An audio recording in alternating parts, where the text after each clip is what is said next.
दोस्तों सोचो, आप एक टॉय शॉप गए।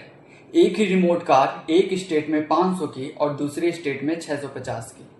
आप सोचोगे ये स्कैम है क्या? लेकिन नहीं, ये स्कैम नहीं था। ये था इंडिया का ओल्ड टैक्स सिस्टम।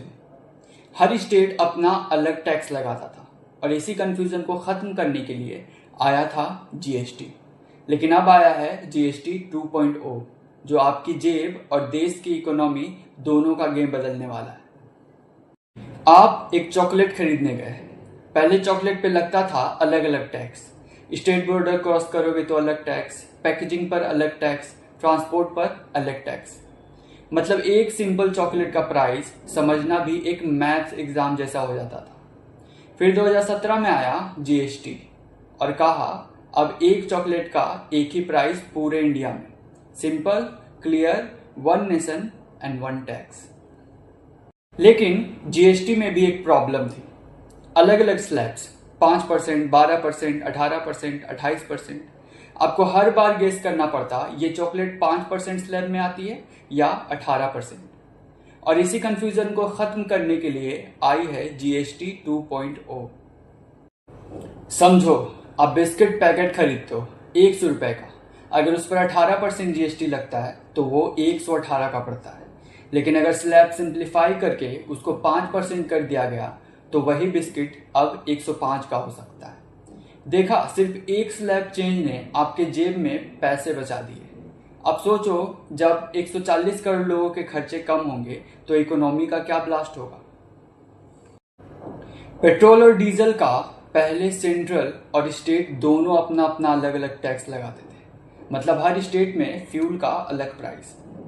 आप कार चलाते हो और बॉर्डर क्रॉस करते ही पेट्रोल महंगा हो जाता है। जीएसटी 2.0 के साथ सिस्टम सिंप्लीफाई हो रहा है और जो पहले स्टेट्स को एक्स्ट्रा कंपनसेशन पैसा मिलता था, 14% ग्रोथ गारंटी, वो सिस्टम अब खत्म। इसका मतलब जो पैसा बचेगा वो सीधा पब्लिक के काम आएगा। यानी पेट्रोल डीजल जैसे रोज के खर्चे पर आम आदमी को सीधा फायदा मिल सकता है। आप एक मोबाइल फोन खरीदते हो 20,000 का। अगर जीएसटी रेट घट जाए तो फोन का प्राइस 19,000 हो सकता है। लेकिन अगर कंपनी ने बेनिफिट आपको पास नहीं किया तो वो फोन फिर भी 20,000 में बिकेगा। मतलब पैसा आपके जेब से एक्स्ट्रा निकल गया और कंपनी प्रॉफिट कमा गई। डेंजर ये है कि अगर कंपनीज ईमानदारी से काम नहीं करती तो जीएसटी 2.0 का फायदा आपको कभी नहीं मिलेगा। अब आप सोच रहे होंगे ये सब तो थ्योरी है, लेकिन पॉलिटिक्स क्या कह रही है। कुछ दिनों पहले पार्लियामेंट में एक गर्मा गर्मी हुई। ऑपोजिशन ने जीएसटी 2.0 को हाफ रिफॉर्म बोला। उनका कहना था कि ये असली रिवोल्यूशन नहीं है, बस एक पैच वर्क है। लेकिन फाइनेंस मिनिस्टर पीयूष गोयल ने उनको ठोक के जवाब दिया। उनका कहना था ऑपोजिशन का क्रिटिसिज्म इग्नोरेंस है और उन्होंने बोला पीएम मोदी ने इंश्योर किया है कि जीएसटी 2.0 आम आदमी की लाइफ को सिंप्लीफाई करेगा, ना कि और कॉम्प्लेक्स बनाएगा। तो एक तरफ है ऑपोजिशन का डाउट और दूसरी तरफ गवर्नमेंट का वादा। असली सवाल यह है, जनता को असली फायदा मिलेगा या नहीं। समझो, इंडियन रेलवेज में एक ही टिकट का अलग अलग कोच में अलग कैलकुलेशन होता हो। एसी में अलग टैक्स, स्लीपर में अलग, जनरल में अलग। आपको टिकट बुक करने से पहले एक कैलकुलेटर चाहिए होता। लेकिन अगर एक ही स्लैब हो, सिर्फ दो ऑप्शंस का, जैसे 5% या 18%, तो टिकट बुकिंग एकदम सिंपल हो जाएगी।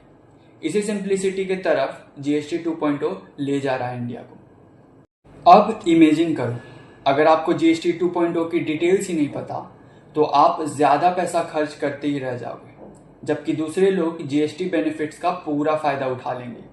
मतलब एक साइलेंट गेम चल रहा है। या तो आप समझकर जीतोगे या इग्नोरेंस में हार जाओगे। तो जीएसटी 2.0 कोई बोरिंग फाइनेंस टॉपिक नहीं है। यह आपके रोज की शॉपिंग, खाने पीने, पेट्रोल भरवाने, टिकट बुकिंग, गैजेट्स, हर जगह का असली गेम चेंजर। आपको क्या लगता है, जीएसटी 2.0 देश की इकोनॉमी को बूस्ट करेगा या आम आदमी की जेब खाली करेगा? अपना जवाब कमेंट में लिखो। और अगर आपको ये एक्सप्लेनेशन सिंपल और क्लियर लगा तो वीडियो को लाइक करो, शेयर करो और चैनल को सब्सक्राइब कर दो, क्योंकि आपके एक क्लिक से सच और लोगों तक पहुंचेगा।